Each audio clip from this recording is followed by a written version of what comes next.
สบายดีมื้อนี้อยากกินข้าวปุ้นก็เลยบอกภรรยาเมียเฮ็ดน้ำข้าวปุ้นให้กินเจอน้ำข้าวปุ้นที่ว่าเฮ็ดง่ายๆบ่จำเป็นจะไปซื้อปูซื้อปลามาเฮ็ดมาคลุกมันข้าวซื้อปลากระป๋อง solid tuna โอเค1ปองน้ำกะทิมะพร้าว1ปองหอมบัวหอมเทียมหัวสิไข่ใบขี้หูดหัวข่า That's it กระเทียมก็เอามาซอยๆผักบัวมาซอยๆแล้วหลังจากนั้นหั่นปลาทูน่าไข่ออกมาแล้วเอาน้ำมันทอกลงหม้อที่ต้มน้ำฟดไว้แล้วเพื่อจะเฮ็ดน้ำข้าวปุ้นเฉพาะตอนมันก็เอาใส่ครกแล้วก็ตำแล้วก็เอาไปทอกคืนใส่หม้อของเก่าหลังจากนั้นเราก็จะเอาเป็นหัวสิไข่ใบขี้หูดหัวข่าเข้าลงไปในหม้อแล้วเป็นหัวกระเทียมผักบัวแดงเราก็จะเอาไปทอดใส่น้ำมันหลังจากทอดรู้สึกว่ามันโอเคแล้วมันลุกกุดแล้วก็เอาชิลลี่พาวเดอร์หมักเผ็ดผงเข้าไปเฮ็ดน้ำหน้ามันง่ายๆเรียบร้อยแล้วเราก็ทอกลงหม้อหั่นเลยใส่เกลือไปตึมไปอย่าเฮ็ดมันขุ่นหลายต้องตึมน้ำลายเติบอันนี้มันผู้ข้ามักกินกับข้าวปุ้นจะมีหยังมาใส่อันสุดแล้วแต่เรื่องความมักของคนติดตามได้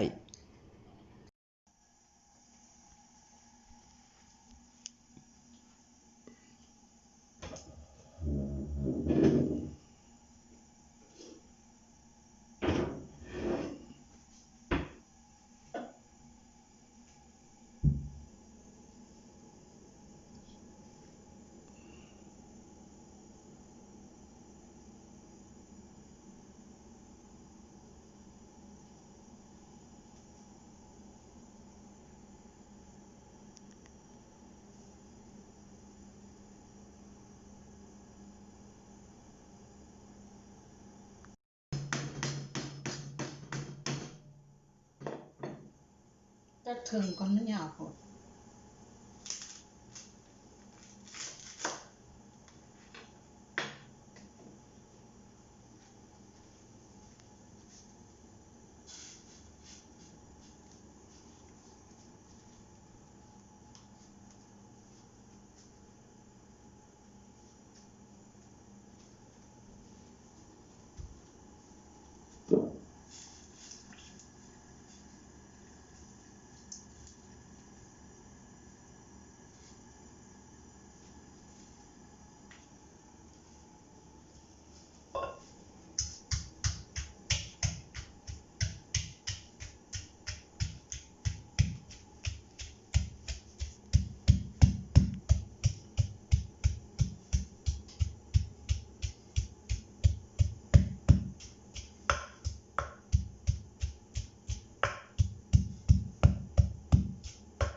ตำแรก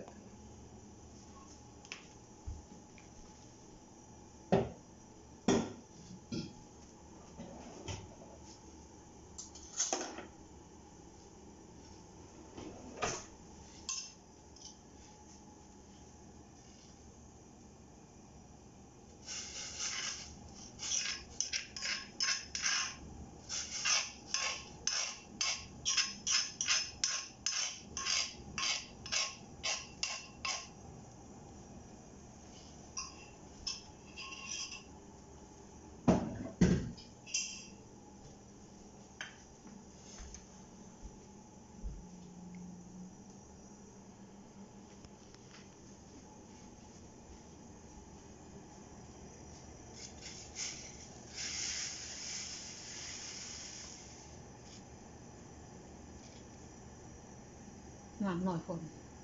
มันจะคุณ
แล้วยังใส่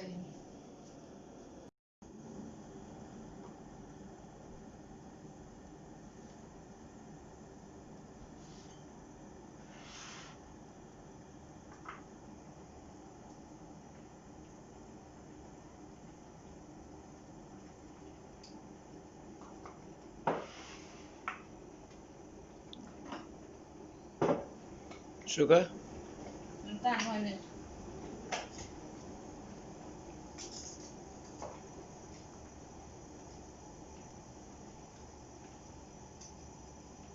น้ำตาลเล็กๆน้อยๆ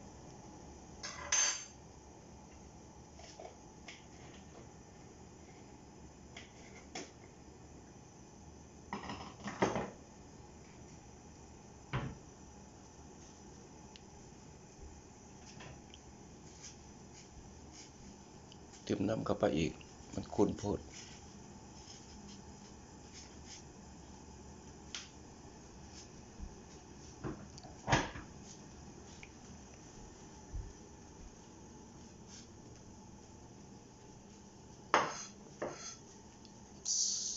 ซอยบัวแดงผักเทียม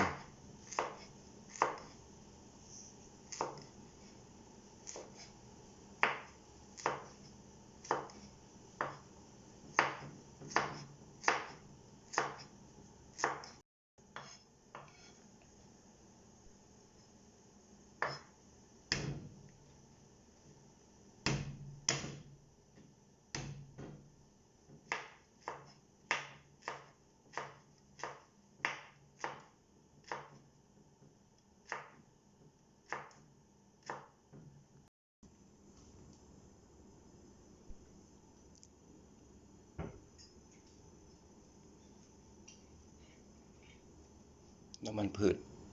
จะเจียวผักบัวผักเทียม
ติมด้วยมะเขือผงเห็ดน้ำหนาเผ็ดผง chili powder garlic onion mix together looking good very short time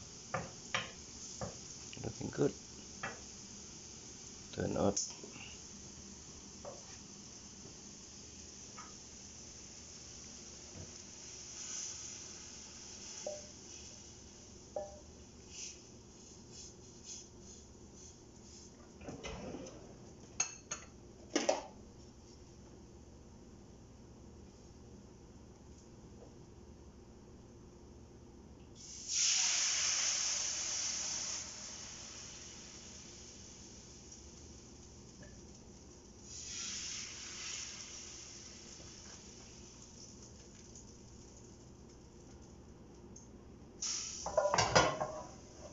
yeah that's it yeah หมดแล้วyou got นำข้าวปุ้นจากปลากระป๋อง tuna solid tuna look so nice look at that look at that $4 for can of tuna